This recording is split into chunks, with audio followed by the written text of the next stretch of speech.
జై శ్రీమన్నారాయణ, జై శ్రీరామ్. అందరికీ నమస్కారం. ఈరోజు మనం ఆచార్య చాణక్యుడు నీతిశాస్త్రంలో మంచి నాయకుని లక్షణాల గురించి ఇలా ప్రస్తావించాడు.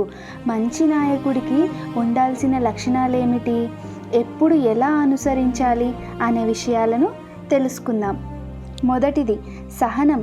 ఆచార్య చాణక్యుడి ప్రకారం మంచి నాయకుడికి సహనం అనే గుణం ఉండాలి. దీంతో ఏ పనైనా సక్రమంగా చేయగలుగుతాడు.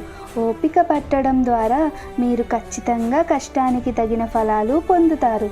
అందుకే ఓపిక పట్టడం చాలా ముఖ్యం. రెండవది ప్రణాళిక వేయండి. ఆచార్య చాణక్యుడి ప్రకారం ప్రణాళికాబద్ధంగా పనిచేసే వ్యక్తిని మంచి నాయకుడిగా పరిగణిస్తారు. క్లిష్ట పరిస్థితి నుంచి బయటపడటానికి అతను ఇప్పటికే ఒక ప్రణాళికను కలిగి ఉండాలి. ఒక మంచి నాయకుడు తన ప్రణాళికను, తన బృందానికి సంబంధించిన విషయాలను ఇతరుల ముందు ఎప్పుడూ పంచుకోకూడదు.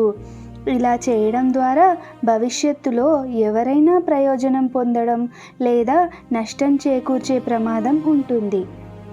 మూడవది జాగ్రత్తగా ఉండండి. ఏదైనా పని పూర్తయ్యే వరకు జాగ్రత్తగా ఉన్నవాడే మంచి నాయకుడు. పని పూర్తి కాకముందే విజయోత్సవ వేడుకలు జరుపుకోవద్దు.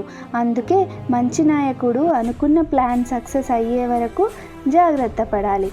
నాలుగవది సహోద్యోగుల నుంచి సలహా తీసుకోండి. ఆచార్య చాణక్యుడి ప్రకారం ఏదైనా పనిని ప్లాన్ చేయడం లేదా చేయడం ప్రారంభంలో తన సహోద్యోగులను సంప్రదించేవాడే మంచి నాయకుడు.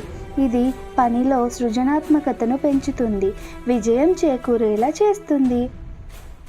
ఈ వీడియో కనుక మీకు నచ్చినట్లయితే please like, share and subscribe. జై శ్రీరామ్.